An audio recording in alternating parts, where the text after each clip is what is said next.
Hello and welcome to this webinar on apostrophes. We have three key learning aims. First of all, how do you use apostrophes for possession? Second of all, how do you use apostrophes for omission and contraction?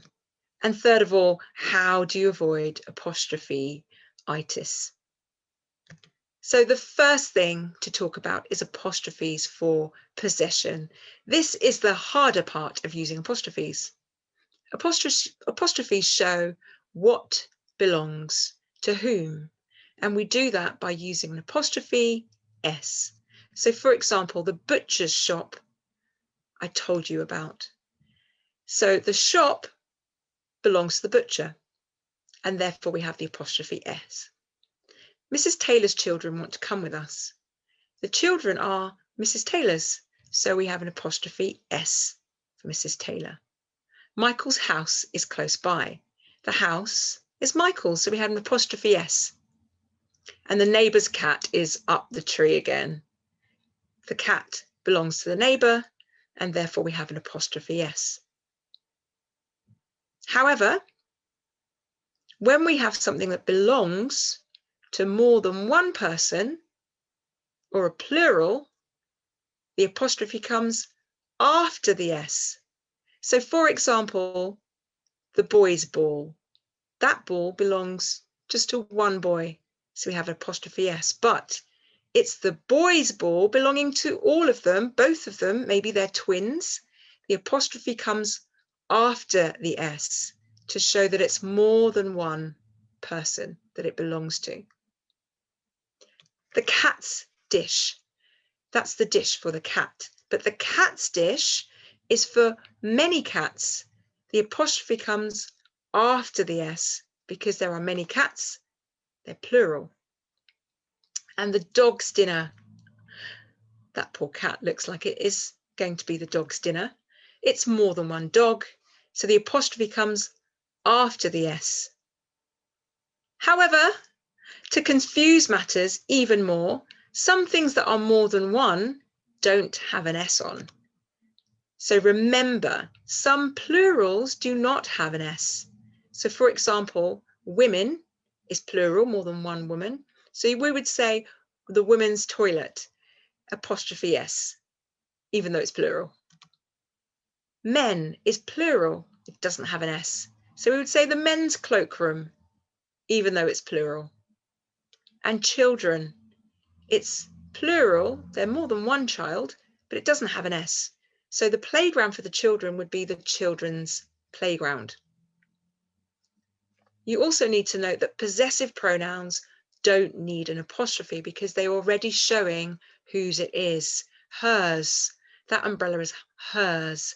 Ours, this food is ours. His, that chair is his. Theirs, that pencil case is theirs.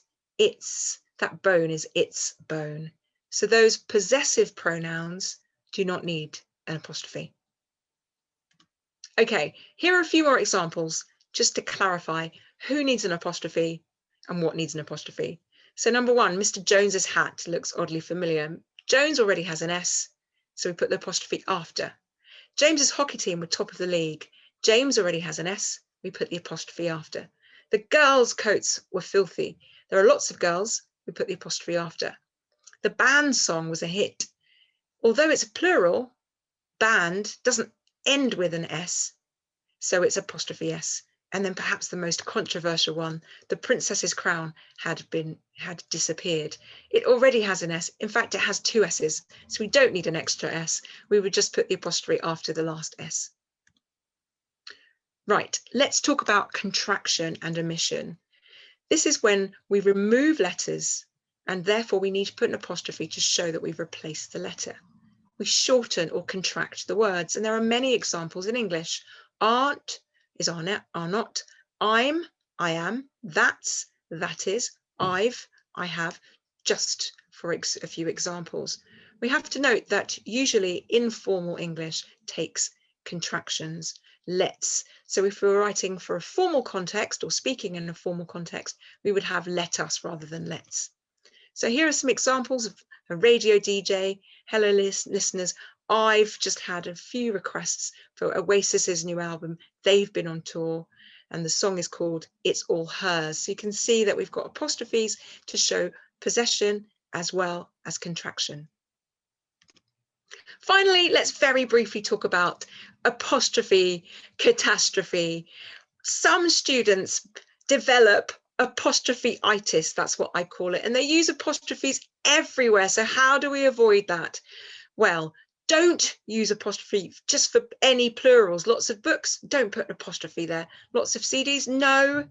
Don't use an apostrophe for a verb. He takes things. So we don't need apostrophe for tomatoes. There are lots of them. Potatoes, if there are lots of them, definitely not for apostrophes. And verbs like love, Scotty loves Heather. We don't need that. Let's not have apostrophe catastrophe. Let's avoid apostrophe-itis. So let's recap.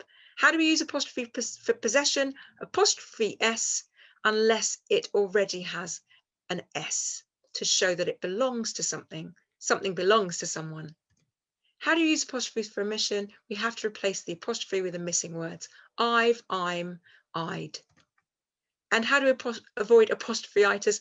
Don't use apostrophes just for plurals. Don't use apostrophe for verbs. Use them just for possession and omission. Now, I hope that's helped you with using apostrophes. I hope you feel confident about that. Thank you for joining me and see you next time.